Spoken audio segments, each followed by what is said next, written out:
But the one thing that's constant in every car that I got is whose converter I use. Marty Chance has been a friend of mine for 15, 20 years.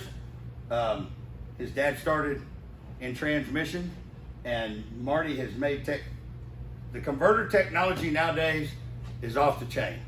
Now, I do run different styles of converters in different cars. Mine's been Memorial car, half aluminum, half steel.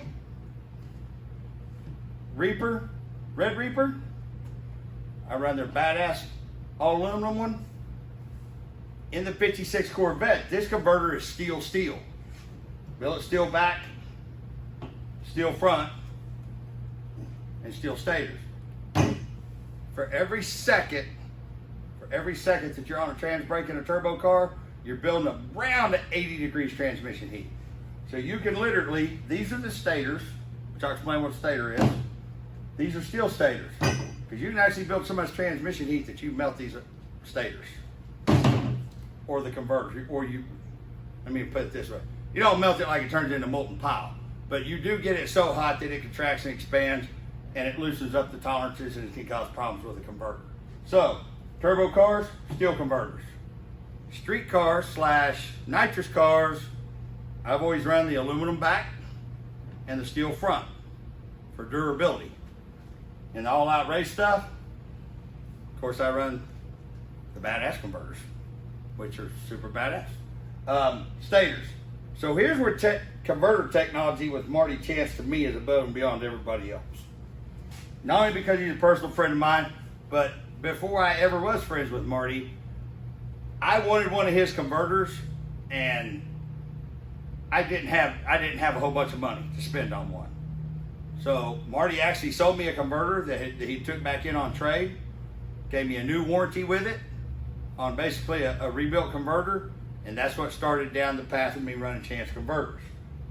But the cool part about Marty's converters are, one, if you fill out the paperwork, Marty's one of the only guys that asks for every piece of information. He wants to know compression, bore, stroke, camshaft profile, gear ratio, weight of the car, because this right here is the most important part of making a car fast.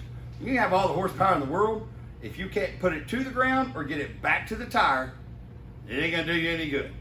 So these 3 different converters, this actually uses a different stator, but I didn't have one here, which is a big bore, which thing's about that much bigger, but it's actually a tighter converter for bigger horsepower cars.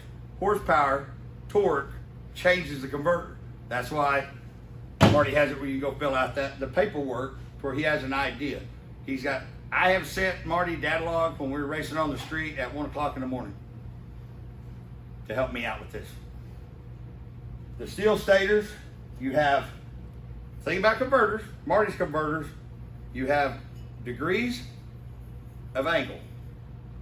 So each one of these, as you can see, they're different. The pitch, that's what actually makes the converter work. You change the pitch, you change the angle, it changes everything about the converter. With Marty's converters also, static stall, you can change it just by shimming the converter inside, which you can go on his website and I'll show you all that stuff. But they're the most tunable converters out there, because if you turn around and send Marty Chance a data log, hey, here's what my car is doing, he can look at that data log, look at your information in his computer, and he can send you what you need to help your car go faster. When Marty came down and helped with Reaper, back when it was a nitrous car, and he brought Dean Marinas down there to help us too.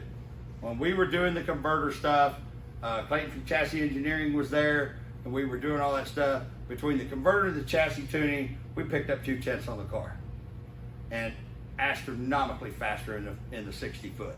So, steel, half steel, half aluminum, all aluminum. Turbo car, mine's been Memorial car, Red Reaper. That's the differences in these converters. Converters are specific to the engine, weight, and what you're going to use the car for.